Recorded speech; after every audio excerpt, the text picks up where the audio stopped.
The obsidian chamber of the Valosian high hegemony was a place designed to crush the spirit of any who entered, not through physical force, but through the sheer, oppressive weight of history.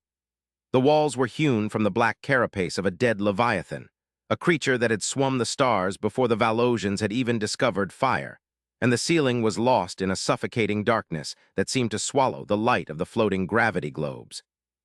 In this cavernous hall, silence was not merely the absence of sound. It was a physical presence, a heavy drape that muffled the breathing of the 300 counselors seated in the tiered shadows. But today, the silence was brittle, fractured by the erratic pulsing of the central tactical hololith, which bathed the pale, angular faces of the High Council in a wash of crimson warning light.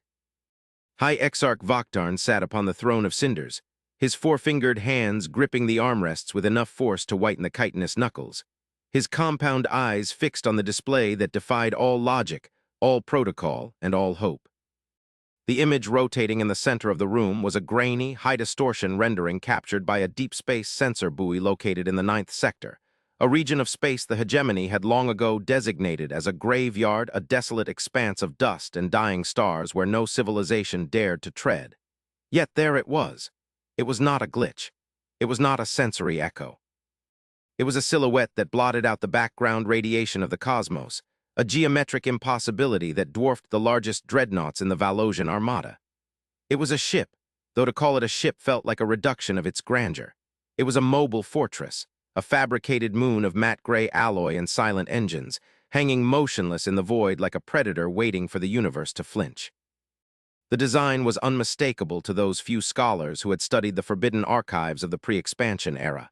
It was angular, utilitarian, devoid of the elegant curves and biological mimicry that characterized Valosian engineering, yet it possessed a brutal, terrifying symmetry.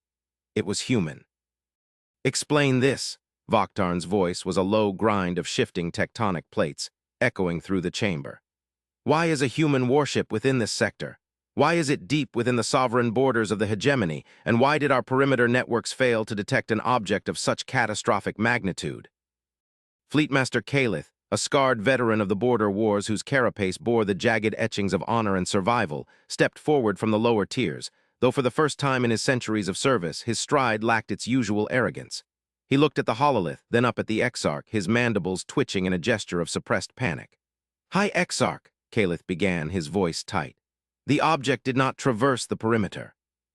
It did not warp in using any frequency or hyperlane vector known to our physics. The sensor logs indicate that one moment, the sector was empty, and in the next nanosecond, the vessel was simply there. It displaced the vacuum. The gravitational shockwave alone destabilized the orbits of 3 minor asteroids in the vicinity. It is not merely a violation of our borders, it is a violation of causality."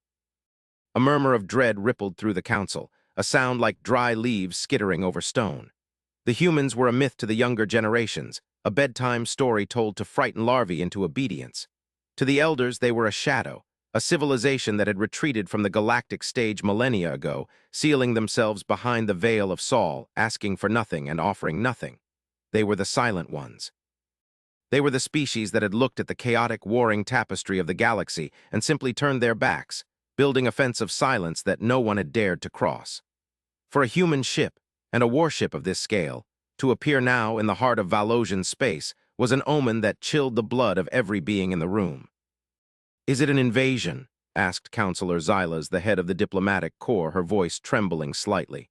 "Have they finally decided to break their silence? If a vessel of that size is a standard combat unit, then we are already extinct. We simply haven't realized it yet." "Do not speak of extinction in this chamber," Vaktarn roared, though the fear in his own heart mirrored hers. He stood, his towering frame casting a long shadow over the assembly. "The hegemony has stood for 10,000 cycles. We have broken the Krell swarms. We have dismantled the silica mines of the outer rim. We do not cower before a single ship, no matter its origin. Fleetmaster, what is the status of the 9th Sector fleet?" Calith hesitated, checking his datapad as if hoping the numbers would change. "We have a patrol group in the vicinity, a heavy cruiser squadron and 2 support carriers. They are moving to inter. But, Exarch, the size comparison is negligible. The human vessel measures in kilometers that our scanners struggle to quantify. Our ships will look like dust motes against a mountain. If we engage, it will be a slaughter." We do not engage, Vaktarn commanded, his mind racing through the labyrinth of political implications. Not yet, we do not know their intent. Humans are complicated. Their logic is alien, driven by concepts of morality and restraint that often mask a capacity for utter devastation. If they wanted to destroy us, they would not be sitting silently in the void. They would have fired or simply driven through us. No, they are waiting. They are watching.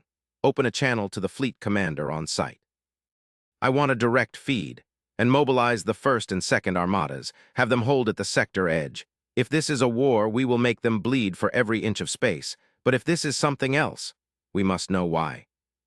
The chamber descended into a frenzy of hushed commands and fluid motion as the counselors activated their own terminals, linking with planetary defense grids and orbital shipyards. The atmosphere was thick with the scent of pheromonal fear. The Valosians were a proud race, accustomed to being the apex predators of their arm of the galaxy. They ruled through strength, through the certainty that their technology was superior and their fleets invincible. But the arrival of the human ship shattered that certainty in an instant. It was an outside context problem. It was a reminder that the galaxy was vast, old, and full of things that did not care about the borders drawn on Valosian maps. As the main viewscreen expanded to fill the entire forward wall, linking directly to the sensors of the lead Valosian cruiser, the Pride of Hylos, the reality of the situation became terrifyingly clear. The human ship was not just metal and engine. It was a monolith. It hung in the darkness near a binary star system, its hull unlit, absorbing the starlight rather than reflecting it. It looked ancient, scarred by cosmic dust and the impacts of micrometeoroids, suggesting it had been traveling for eons, or perhaps simply sitting still for eons. There were no visible weapons ports, no glowing engine exhaust, no shield shimmer. It was just a silent, gray tomb floating in the abyss. "This is Fleet Commander Rylock," a voice crackled over the speakers, sounding tinny and distant. "We are in visual range of the intruder. We have attempted standard hailing frequencies on all known bands. Universal, binary, old imperial. Nothing, no response. Active scans are being deflected. It's like trying to scan a black hole. The signals just don't come back. Exarch, the crew is uneasy. The sheer mass of the object is creating a localized gravity well. Our navigation systems are compensating, but the strain on the engines is increasing." Vaktarn stared at the monolith. "Hold your position, Commander. Do not initiate hostilities, but keep your weapons locked. If they so much as power up a targeting scanner, you unleash everything you have." "Understood, Exarch. Waiting for—" The transmission cut out, not with static, but with a sharp, clean silence. The viewscreen went black for a heartbeat, then flickered back to life. But the image had changed. The tactical overlays were gone. The crimson warning lights in the council chamber dimmed, replaced by a soft, white illumination that seemed to emanate from the air itself. A sound began to permeate the room, a low, resonant hum that vibrated in the chest cavities of the Valosians. It wasn't a noise. It was a carrier wave, a signal bypassing their technology and resonating directly with the raw matter of their surroundings. Then a voice spoke.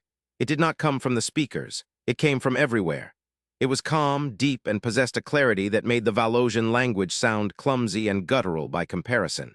It spoke in perfect High Valosian, the dialect of the court, untainted by the digital artifacts of a universal translator. "This is Captain Elias Thorne of the Terran vessel Ethelgard," the voice said. "We acknowledge your presence, Valosian hegemony. We apologize for the disturbance to your gravitational metrics. We do not seek conflict. We are conducting a containment operation. For your own safety, we request that you withdraw your vessels to a distance of 3 standard astronomical units. The immediate area is about to become unstable." Vaktarn stood frozen. The audacity. They enter sovereign space, destabilize a sector, and then politely ask the owners to leave. The fear in his gut was replaced by a surge of indignation, the reflex of a ruler whose authority has been questioned. He tapped his comms interface, overriding the fleet channel to broadcast directly back to the source of the signal. "This is High Exarch Vaktarn of the Valosian hegemony," he barked, projecting every ounce of his imperial authority. "You are in violation of our territorial sovereignty. You have entered a demilitarized zone without authorization.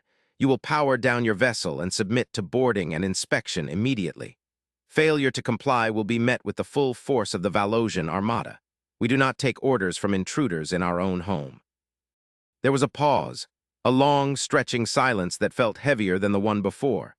When the voice returned, it sounded weary, carrying a tone of ancient patience, like a teacher explaining a difficult concept to a stubborn child. "Exarch Vaktarn," Captain Thorn replied. "We are not in your home. We are standing on the fault line of a reality you do not yet understand. We are not here for you. We are here for the star." The star, Vaktarn looked at the hololith.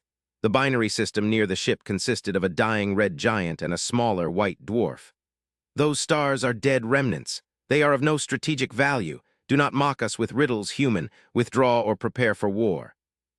"War is not relevant here," the human voice said, devoid of arrogance but filled with a terrifying certainty.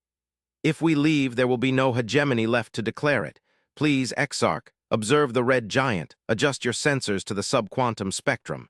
Look at what is inside the star." Vaktarn looked at Kalith. The Fleetmaster was already frantically typing commands into his console, his eyes wide. "Doing it now," Kalith whispered. "Shifting sensor parameters, bypassing safety limiters on the optic arrays. Exarch, by the abyss." The main screen shifted. The image of the red giant changed. The outer layers of burning plasma were stripped away by the computer simulation, revealing the core. But it wasn't a core of compressed iron and helium.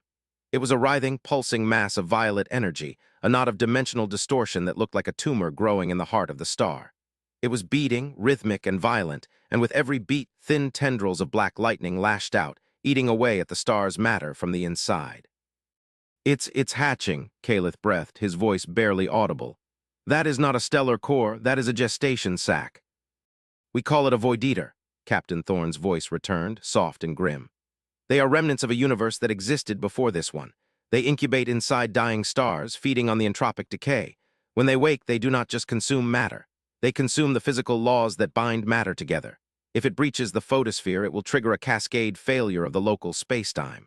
Your sector, your empire, and likely this entire spiral arm will unravel like a pulled thread." The silence in the obsidian chamber was absolute. The political maneuvering, the territorial outrage, the fear of invasion, it all evaporated, replaced by a primal, existential dread. They were looking at the end of the world, and it had been sleeping in their backyard for millions of years. Why are you here?" Vaktarn asked, his voice losing its thunder, stripped down to raw uncertainty. "If this thing is what you say it is, why risk your ship? Why not let it destroy us? We are not your allies. We have kept you isolated. We have mocked your silence." "We do not keep the silence because we are afraid of you, Exarch," Thorn said. "We keep the silence because we are busy. We are the gardeners of the entropic margin. We watch the deep, dark places so that civilizations like yours can play at empire building in the light. We are here because it is our watch, and the watch does not end." A shudder ran through the ship on the screen. The Ethelgard began to change. The smooth, monolithic hull shifted, plates sliding over one another like the scales of a great beast. Massive spires rose from the dorsal ridge, glowing with a soft, blue luminescence. The gravity well around the ship intensified, not as a byproduct of mass, but as a deliberate manipulation of the field.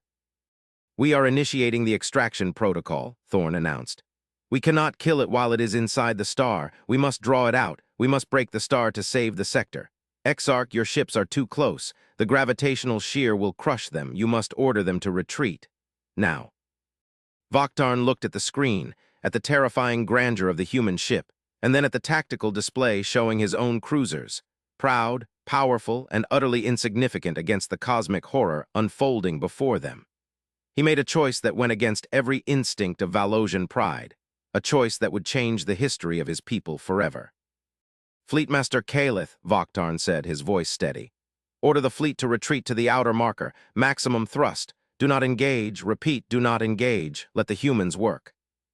As the Valosian ships turned and burned their engines to escape the gravity well, the Ethelgard went to work.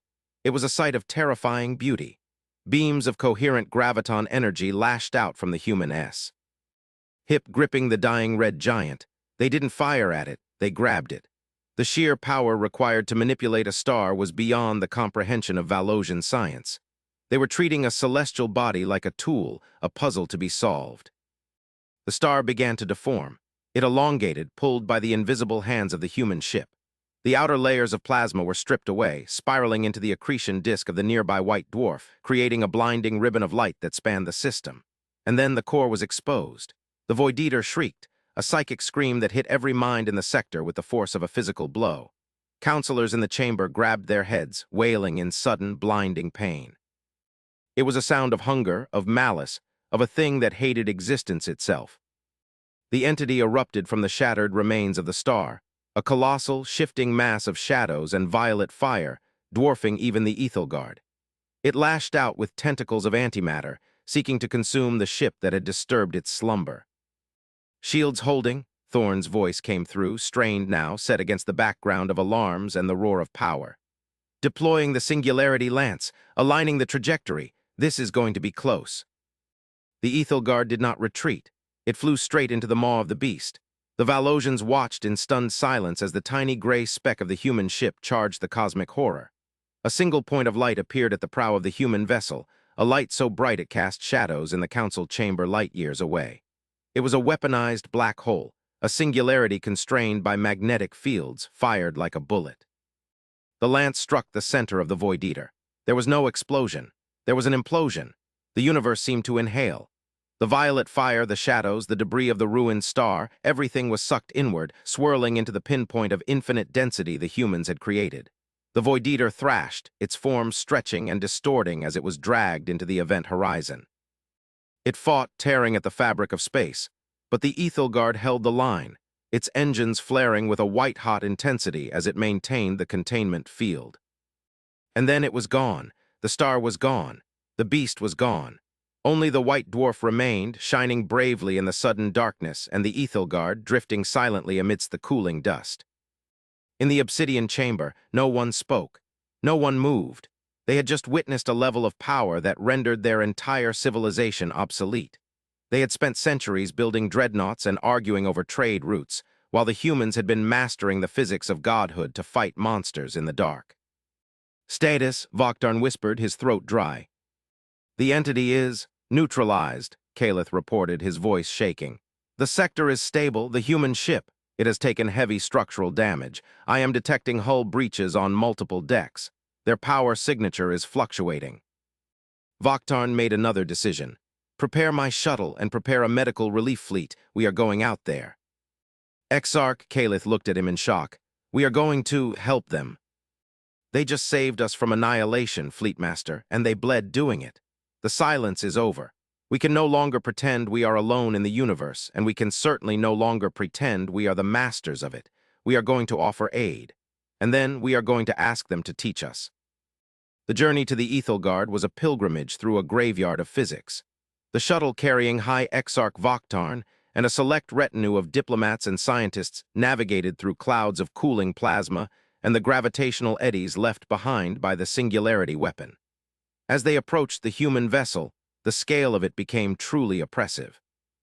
It was a floating continent, its surface scarred and pitted, with vast sections of armor plate melted away to reveal the complex honeycomb-like internal structure. Yet, despite the damage, the ship felt alive. Drones swarmed over the hull like antibodies, repairing breaches with self-assembling nanolattices. They were guided into a massive hangar bay, a cavern of light and air that could have housed an entire Valosian city. The atmosphere inside was oxygen-rich, smelling of ozone and pine. Vaktarn sniffed the air, confused. It smelled of vegetation.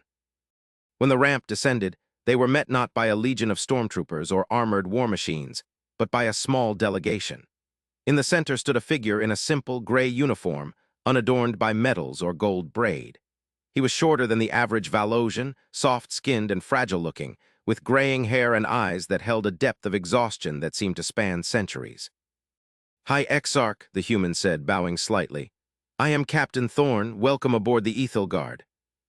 Vaktarn stepped forward, his guards tense, but he waved them down. "Hello." Oaked Thorn really looked at him. There was no biological armor, no psionic aura, no cybernetic enhancement visible, just a man. A fragile biological man who commanded a ship that ate stars. "Captain Thorn," Vaktarn said, struggling to find the words. You have done a great service to the hegemony today. We are in your debt." "There is no debt," Thorn said, gesturing for them to follow him. "We did what was necessary. The Void Eaters are a threat to all life. If we had not acted, there would be no one left to count the debt." As they walked through the corridors of the ship, the Valosians were struck by the aesthetic. It was not the militaristic coldness they expected. The walls were lined with panels of wood and stone. There were gardens, actual gardens, growing in the atriums they passed, with running water and insects buzzing in the air. "You have nature inside your warship?" Counselor Xylas asked, bewildered. "This is not just a warship," Thorn replied gently. "It is a home. We spend decades, sometimes centuries, on patrol. We cannot survive without a connection to the world we left behind. We carry Earth with us." They reached a conference room with a wide view of the stars. Thorn offered them seats, chairs that adjusted to their physiology instantly, and water. The simplicity of the hospitality was disarming. "Captain," Vaktarn began, leaning forward, "we have feared you. For centuries we have feared the silence. We thought you were arrogant. We thought you looked down on us." Thorn smiled, a sad, fleeting expression. "We do not look down on you, Exarch. We look out for you. You must understand. Humanity is not like the other races of the galaxy. We are not expansionist by nature. We are survivors. Our history, our early history, was one of self-destruction. We almost burned our own cradle. When we finally reached the stars, we found that the galaxy was not a playground, but a minefield. We found the ruins of civilizations that had come before, destroyed by things like the Void Eater. We realized that if everyone is shouting, no one hears the wolf scratching at the door. So we became the listeners. We became the guards." "But why hide?" Xylas asked. "Why not share your technology? Why not lead the galaxy?" "Because power without wisdom is suicide," Thorn said, his voice hardening slightly. "If we gave you the Singularity Lance, would you use it only to kill monsters? Or would you turn it on the Krell? Would you use it to threaten your rivals? We have seen it happen. Technology transfers that lead to stellar genocides. We decided that the best way to protect the galaxy was to let you grow at your own pace, while we handle the things you aren't ready for yet." Vaktarn felt a flush of shame. He knew the answer. If the hegemony had possessed that weapon yesterday, they would have used it to subjugate the Outer Rim within a week. The humans were right. "But today changed things," Thorn continued. "The Void Eaters are waking up. Their cycle is accelerating. This was the third one we've engaged this month. Usually they emerge once every millennium. Something is stirring them, something deeper in the dark." The atmosphere in the room shifted from diplomatic curiosity to urgent dread. "What do you mean?" Vaktarn asked. Thorn activated a holographic display above the table. It showed a map of the galaxy, but it was unlike any map the Valosians had seen. It showed the currents of dark matter, the structural load-bearing walls of the universe, and it showed cracks. "The universe is old," Thorn said, "and it is wearing thin. The Void Eaters are just the parasites feeding on the wounds, but the wounds are being caused by something else. We believe there is a signal, a resonance, coming from the Great Attractor. It is waking them up." "The Great Attractor?" Calith asked. That is millions of light years away. It is a gravitational anomaly that pulls galaxies towards it." "It is not an anomaly," Thorn said softly. "It is an engine." The silence returned, heavier than ever. "We cannot fight this alone anymore," Thorn said, looking Vaktarn in the eye. "We are stretched too thin. The Ethelgard is damaged. Our sister ships are engaged in other sectors. We need allies, not to fight the battles for us, but to help us hold the line. We need your fleets to secure the perimeter. We need your resources to repair our hulls. We need your scientists to understand the signal."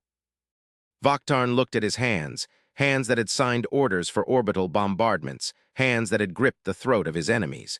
He looked at Thorn, a man who held the power of a god but spoke with the humility of a monk. The Valosian worldview had been shattered, but in the ruins something new was building, a purpose greater than conquest. We do not have your technology," Vaktarn said. "We are children compared to you." "Children grow," Thorn said, "and we are tired. We need help." "Vakt." Arn stood up. He extended his hand, a gesture of universal accord. "Then you shall have it. The Valosian hegemony stands with Terra. We will provide the resources. We will guard the perimeter. And we will learn." Thorn took the hand. The grip was firm. "Thank you, Exarch, but there is one more thing you must know." "What is it?" Thorn tapped the console. The map zoomed out of the galaxy, out of the local cluster. It focused on the vast, empty void between galaxies. "We are not just fighting the Void Eaters," Thorn said. "We received a transmission yesterday from the Andromeda galaxy." "A transmission from whom?" "From us," Thorn said. "Or rather, what's left of us there, the humans of the Andromeda expedition. They left Earth 10,000 years ago. We lost contact almost immediately. We thought they were dead. And they are not dead, Thorne said, his voice dropping to a whisper. But they are running. The transmission was a warning. The Great Attractor isn't just an engine, it's a door, and something has just knocked. The display showed a wave of data, a red tide sweeping across the intergalactic void, moving towards the Milky Way. It wasn't ships. It wasn't energy. It was a corruption of physics itself, a wavefront of absolute entropy. The Void Eaters are not the enemy, Thorne said, the weight of the truth settling on the room like a tombstone. They are the immune system. They are trying to consume the stars to starve the infection, but the infection is coming anyway. Vaktarn stared at the red tide. He felt fear, yes, but for the first time he did not feel alone in it. He looked at the human captain, this weary guardian of the dawn, and he saw a resolve that was harder than the hull of his ship. Then we prepare, Vaktarn said, his voice finding a new strength, a strength born not of arrogance but of necessity. We mobilize the galaxy. We break the silence. If the dark is coming, then we will light every star we have to meet it. Thorne nodded, a glimmer of hope returning to his eyes. Yes, we will. Welcome to the watch, Exarch. As the camera pulled back, leaving the conference room, leaving the Ethelgard, soaring out into the void where the white dwarf shone alone in the dark, the scene shifted to the wider galaxy. Across 1,000 worlds, screens flickered to life. The silence was broken. The warning was given. Fleets of a dozen species began to move, not against each other, but together, converging on the coordinates provided by the humans. The human warship had not come to invade. It had come to recruit. And as the combined armadas of the galaxy formed up behind the massive silhouette of the Ethelgard, the fear that had gripped the Valosian Empire was replaced by something far more dangerous to their enemies. Hope, and the absolute, terrified certainty that when the humans finally went to war, the universe itself would hold its breath. The stars were no longer silent, they were arming. The transition was not immediate. In the weeks following the incident at Sector 9, as the media networks euphemistically called it, the Valosian society underwent a seismic cultural shift. The revelation that they were not the apex predators, but merely the protected fauna in a cosmic nature preserve, humbled the arrogance of the High Council. But it also galvanized them. The bureaucracy, usually sluggish and prone to endless debates, moved with a terrifying efficiency. Shipyards switched production from luxury liners and patrol frigates to heavy logistical tenders and hull repair docks capable of accommodating the massive human vessels. Exarch Vaktarn found himself spending more time on the Ethelgard than in his own palace. He was fascinated by the humans. He walked the garden decks, watching the crew interact with their simulated biosphere. He saw engineers who could rewrite quantum mechanics equations with a stylus sit under trees and play wooden stringed instruments. He saw soldiers who could interface neurally with city-destroying weapon systems, reading paper books to their children. It was this duality that confused and captivated him. The Valosians were a caste-based society. A warrior was a warrior, a thinker was a thinker. Humans were fluid. They were everything at once. One evening, by the ship's arbitrary cycle, Vaktarn sat with Thorne in the observation lounge. The repairs were nearly complete. The Ethelgard was preparing to depart for the perimeter. "You are leaving soon," Vaktarn stated, watching the starlight play across the hull of a Valosian repair drone outside the glass. "We must," Thorne replied. "The signal from Andromeda is getting stronger. The wavefront is accelerating. We need to regroup with the rest of the Terran Vigilance fleet at the Galactic core. We need to wake the others." "The others?" Vaktarn asked. "You mean there are more ships like this?" "This is a Bulwark-class cruiser," Thorne said, taking a sip of tea. "It is a mid-sea Zed vessel. We have the Citadel-class ships anchoring the central black hole, and the Nomad-class scouts ranging the void. But we also have sleepers." "Sleepers?" Thorne hesitated, then tapped the table, bringing up a new image. It showed a planet. A rogue planet drifting in the interstellar dark, far from any star. Its surface was ice and rock, lifeless. "We couldn't maintain a standing fleet large enough to cover the whole galaxy," Thorne explained. "So we built dormant defenses, planetary crusts built over automated warforges, moons that are actually capacitor banks. We need to wake them up. And to do that, we need your help. We need your fastest ships to run the wake-up codes to these coordinates." He slid a data slate across the table. Vaktarn looked at the list. There were thousands of coordinates. These are everywhere, Vaktarn said, even in our home system. Yes, Thorn said. The moon of your fourth gas giant. It's not a moon, it's a sensor array we planted 2 million years ago. Vaktarn laughed. It was a dry, clicking sound. We have been mining it for ore for 3 centuries. We know, Thorn smiled. We adjusted the fabrication output to replenish the veins so you wouldn't dig too deep and hit the circuitry. Consider it rent. The humor faded quickly as the reality of the task settled in. The galaxy was about to become a fortress. Thorn, Vaktarn said, his voice serious. This enemy, the one from beyond, can we actually win, or are we just delaying the inevitable? Thorn stood up and walked to the window. He looked out at the vastness of space, at the distant smudge of the Andromeda galaxy. There is an old human story, Thorn said, about a man who stands against the tide. He cannot stop the water, but he can build a wall, and if the wall falls, he builds a boat. And if the boat sinks, he learns to swim. We don't know if we can win Exarch. Winning implies an end to the game. Survival is not a game. It is a continuous act of defiance. We have defied the silence. We have defied the gravity of our own nature. Now we will defy the end of the universe. He turned back to the alien leader. We might die, Thorn admitted. In fact, the statistical models suggest a high probability of catastrophic losses, but we will not go gently, and we will not go alone. That changes the odds. Vaktarn stood as well. No, you will not go alone. The Valosian fleets are yours. The High Council has voted. We are enacting the protocol of unification. We are sharing our star charts with the Krell, the Hylians, even the machine minds. We are telling them the truth. That will be chaotic, Thorn warned. Better chaos than silence, Vaktarn replied.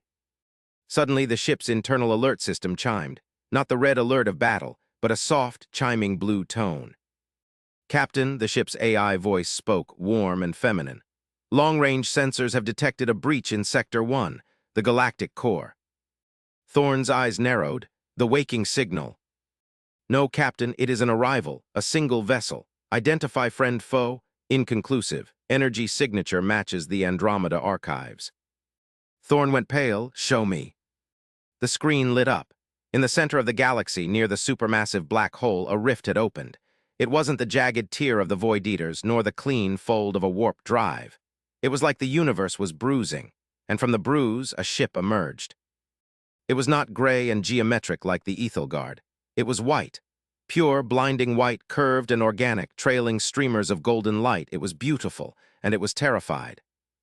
Hail them, Thorn ordered, his voice tight. Channel open. This is Captain Elias Thorn of the Terran Vigilance Fleet. Identify yourself. The voice that came back was human, but the accent was strange, melodic and echoing, as if spoken by a choir. This is the Ark ship Daybreak, the voice cried out. We are the refugees of the Andromeda Initiative. The door is broken. The door is broken. They are behind us. Close the way. You must close the way. Who is behind you? Thorn demanded. The transmission dissolved into static, but for 1 second the sensors caught a glimpse of what was following the white ship. It wasn't a ship. It was a hand. A hand the size of a solar system, made of dark matter and cold stars, reaching through the rift, grasping for the light.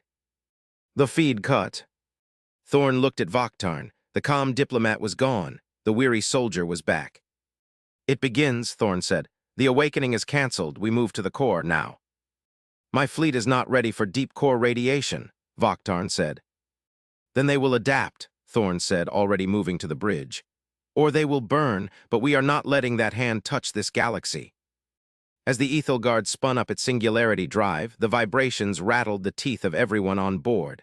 The garden decks trembled, the leaves shook, but the roots held firm. Vaktarn strapped himself into the guest couch on the Bry. DGE, he watched the human crew work. There was no panic, no screaming, just a terrifying, silent focus. They were the monsters now. They were the ones running toward the fire.